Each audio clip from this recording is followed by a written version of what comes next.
एकादशी वाला दिनों का भोजन मत करें। द्वादशी के दिन स्नान दान आदि पवित्र हो, पूर्व से भगवान केशव की पूजा करें, मैंने भगवान विष्णु की पूजा करें। फिर नित्य कर्म समाप्त होने के पश्चात पहले ब्राह्मणों को भोजन देकर अंत में स्वयं भोजन करें। राजन, जना शौच और मना शौच में भी एकादशी को भोजन नहीं करना चाहिए। यह सुनकर भीमसेन बोले, परम बुद्धिमान पितामह, मेरी उत्तम बात सुनिए। राजा युधिष्ठिर, माता कुंती, द्रौपदी, अर्जुन, नकुल और सहदेव इस एकादशी को कभी भोजन नहीं करते थे, लेकिन भीम जी जिनको भाई वहाँ पूरा खाते रहन खाना वो करत रहन हमेशा करते हैं, क्योंकि भीमसेन तुम भी एकादशी को न खाया करो, किंतु मैं उन लोगों से यही कहता हूँ कि मुझ में भूख नहीं सही जाएगी। भीमसेन की बात सुनकर व्यास जी ने कहा, यदि तुम्हें स्वर्गलोक की प्राप्ति अभिष्ट और नरक को दूषित समझते हो तो दोनों पक्षों के एकादशी के दिन भोजन न करना।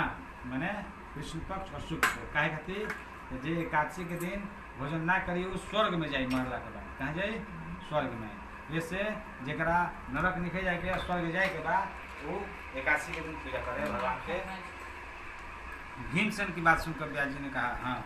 भीमसेन बोले, महाबुद्धिमान पितामह, मैं आपके सामने सच्ची बात कहता हूँ, एक बार भोजन करके भी मुझसे व्रत नहीं किया जा सकता, किंतु उपवास करके तो मैं रह ही कैसे सकता हूँ। मेरे उदर में वृक नामक अग्नि सदा पर, तो अग्नि सब कोई में रहला, लेकिन उनका में सदा प्रज्वलित रहला ना। अतः जब मैं बहुत अधिक खाता हूँ तभी यह शांत होती है, इसलिए महामुने मैं वर्ष भर में केवल एक ही उपवास कर सकता हूँ। कहा तो भूखे ना रह जाए, खाली एक दिन रह जाए। तब हमें 24 एकादशी के फल ये आज जे निर्जला एकादशी कल कब से? सूर्य अस्त से, सूर्योदय से लेकर सूर्योदय तक, सूर्यास्त से रात में पी से लेकर सूर्योदय तक, रात में पी लो ना, सूर्योदय से लेकर सूर्योदय तक, काल सुबह का। जिससे वर्णन की प्राप्ति सुलभ हो तथा जिसके करने समय कल्याण का भाग्य हो सकूं, वैसा कोई एक व्रत नीचे करके बताइए, मैं उसका यथोचित रूप से पालन करूंगा। व्यास जी ने कहा, भीमसेन ज्येष्ठ में सूर्य विष राशि पर हो या मिथुन राशि पर शुक्ल पक्ष में जो एकादशी पर उसके निर्जला व्रत करो।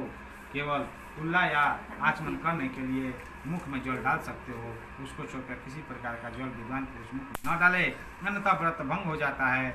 एकादशी को सूर्योदय से लेकर दूसरे दिन के सूर्योदय तक मनुष्य जल का त्याग करे तो यह व्रत पूर्ण होता है। तदंतर द्वादशी को प्रभात काल में स्नान करके ब्राह्मणों को विधि पूर्वक जल और स्वर्ण का दान करें। इस प्रकार सब कार्य पूरा करके जितेंद्रिय पुरुष ब्राह्मणों के साथ भोजन करें।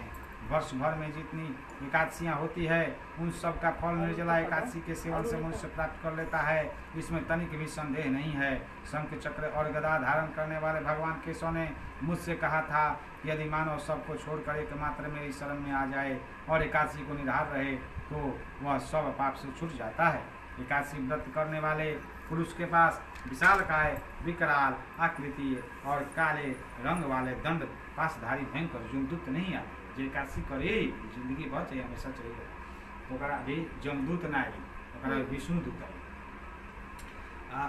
अंतकाल में पीताम्बरधारी सौम्य विष्णुदूत हैं। स्वभाव वाले, हाथ में सुदर्शन धारण करने वाले और मन में समान वेगवाशाली विष्णुदूत आखिर इस वैष्णव पुरुष को भगवान विष्णु के धाम ले जाते हैं। अतः निर्जला एकादशी को पूर्ण व्यक्त करके उपाय उपवास और श्री हरि का पूजन करो। स्त्री हो या पुरुष, यदि उसमें मेरु पर्वत के बराबर भी महान पाप किया हो तो वह सब एकादशी व्रत के प्रभाव से भस्म हो जाता है। आगे से जब भस्म हो जाता है चीज सही पूजा पाठ व्रत तप एकादशी करे से जो छोटा मोटा पाप बा अनजाने में गलती हो गई, कम बुद्धि में गलती हो गई, वो भस्म हो जाएगी, खत्म हो जाएगी। जो मनुष्य उस दिन जल के नियम का पालन करता है वह पुण्य का भागी होता है। एक दिन प्रहर में कोटि कोटि स्वर्ण दान करने का फल प्राप्त हो। सुना गया है मनुष्य निर्जला एकादशी के दिन स्नान दान होम आदि जो कुछ भी करता है जो एकादशी के दिन हो अन्न छोड़ के वो क्या अक्षय फल, जैसे अक्षय तृतीया, अक्षय नवमी के जो फल मिलेगा अक्षय। मेन दान में क्या हो? मेन दान में सब दान तो सब चीज हो गई, लेकिन आज जेठ में नहीं पानी के प्यास रहेगा भूखा इससे तब पानी के मतलब भी तो ठीक है भइल, जैसे जगशाला जो बने पंसाला पानी बांटता नहीं ज्यादा कोई पानी पिया होता ना पिया वाला सेवा करेला। भगवान श्री कृष्ण का कथन है, निर्जला एकादशी का विधि पूर्वक उत्तम रीति से उपवास करके मानव वैष्णव पद को प्राप्त कर लेता है। जो मनुष्य एकादशी के दिन अन्न खाता है वह